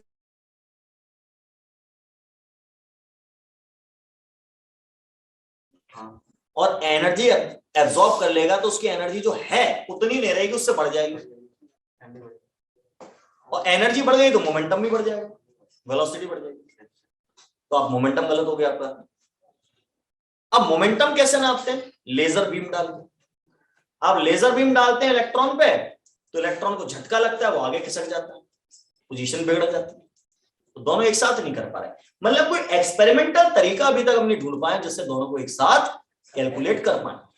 फ्यूचर में आप लोगों में से कोई ऐसा कोई तरीका ढूंढ ले जिससे दोनों को एक साथ कैलकुलेट करते टाइम में पोजीशन ना हिले और एनर्जी अब्सॉर्ब ना हो, तो फिर लॉ गलत हो जाएगा। मैं इंतजार करूंगा। क्या इस क्वेश्चन की बात चल रही वो कह रहा है कि डेल एक्स डेल पी बराबर है तो डेल वी की वैल्यू निकालो, ऐसा बोल। तो इसके सॉल्यूशन में हम क्या करेंगे, फार्मूला हमारा होता है del x dot del P greater than equal to H upon 4 pi. हाँ जी आगे अच्छी बात है, मैं भी करके देख लेता हूं। उसने बोला ये दोनों बराबर है, अगर ये दोनों बराबर है तो डेल्टा एक्स की जगह भी तो डेल्टा पी लिख सकता हूं मैं, जब दोनों बराबर है तो। बराबर बोले उसने, डेल एक्स डेल पी बराबर है तो डेल एक्स की भी डेल पी। अब डेल पी का फार्मूला खोला एम डेल्टा वी, इधर भी क्या खोलना पड़ेगा, M delta V greater than equal to H upon 4 pi. M और एम स्क्वायर उधर ले जाओ, यहां बचेगा डेल्टा वी का square greater than equal to H upon 4 pi into M square. मुझे तो डेल्टा वी चाहिए तो रूट लूंगा, root H upon 4 pi into M का स्क्वायर। अब इसमें से क्या क्या चीज रूट से बाहर आ सकती है, 2m। 4 का रूट बाहर आएगा तो 2 हो जाएगा, एम स्क्वायर बाहर आएगा m हो जाएगा, रूट में बचेगा h अपॉन 5। तो ये आपका फार्मूला हो गया डेल्टा वी का। अब पेपर में निकालने में टाइम खराब करोगे उससे अच्छा याद कर लो कि जब ऐसा क्वेश्चन आया कि डेल एक्स डेल पी बराबर दे रहा हो तो delta V 1/2m under root h bar pi होती है। याद करो, कुछ चीज याद करके जाओ ताकि टाइम बचे पेपर।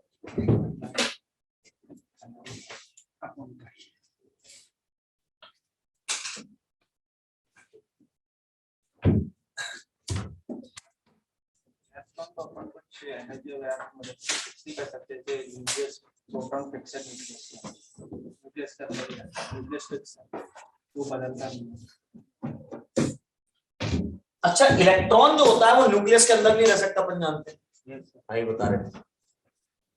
ये बात भी हाइजेनबर्ग ने प्रूव करी थी उसने। पेज के टॉप पे लिख लो, हाइजेनबर्ग्स मॉडल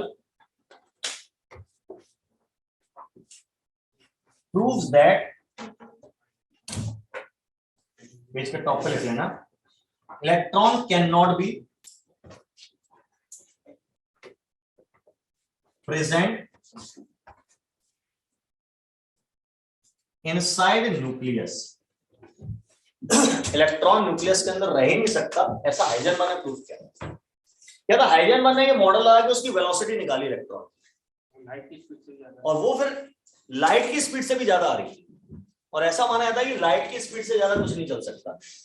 प्रूव हो गया कि इलेक्ट्रॉन न्यूक्लियस के अंदर नहीं रह सकता। वैसे एक पार्टिकल को मानते हैं कि लाइट से ज्यादा तेज चलता है आजकल, उसका नाम है टैक्योन। टैक्योन को माना जाता है कि लाइट से भी तेज चलता है, ये भी लिख लो, टैक्योन मूव्स फास्टर देन लाइट। कहाँ प्रेजेंट होगा? सब न्यूक्लियस के अंदर के पार्टिकल है, टैक्योन, ग्रेविटॉन, लेप्टॉन, मॉडर्न डेज में सब पढ़ोगे आप। TACHYON टैक्योन।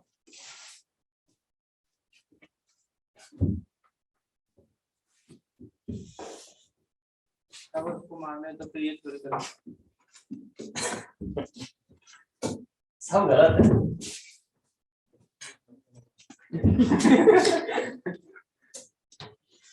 सब एक ही सत्य है, ईश्वर, अल्लाह, जीसस, यही सब सत्य है, बाकी सब असत्य।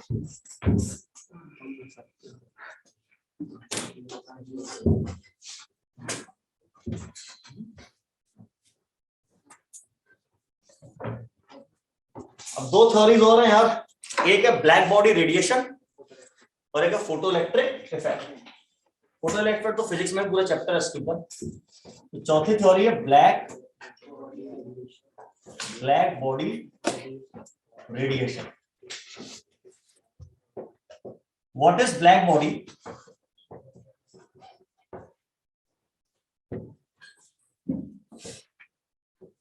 An object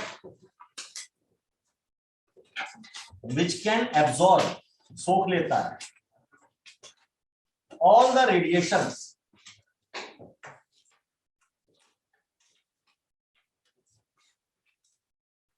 incident on it, अपने पे गिरने वाले सारे रेडिएशन को एब्जॉर्ब कर ले, is called black body.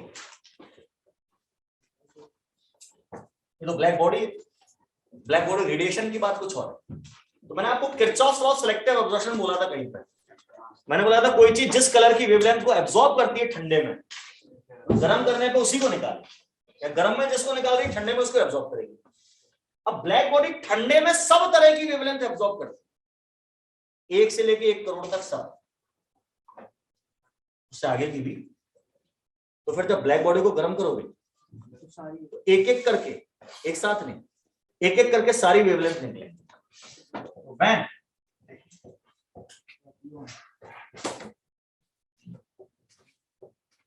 black body is heated, it emits all the possible wavelengths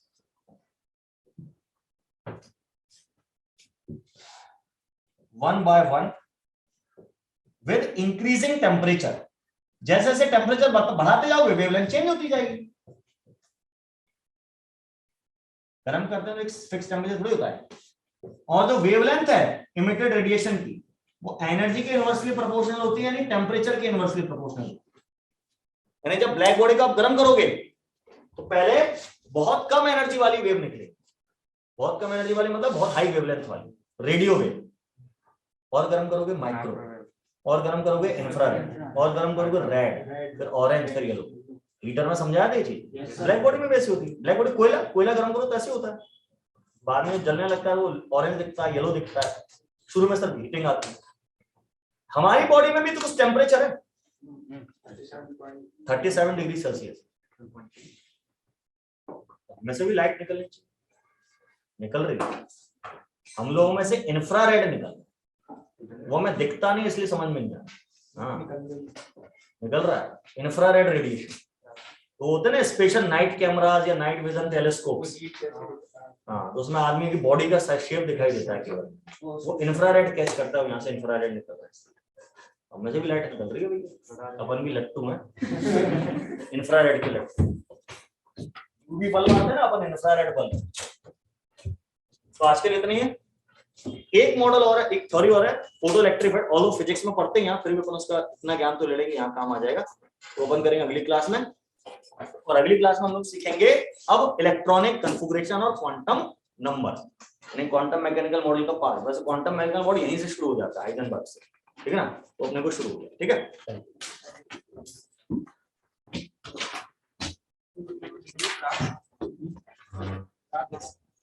इसका उसी का करना पड़ेगा याद होगा।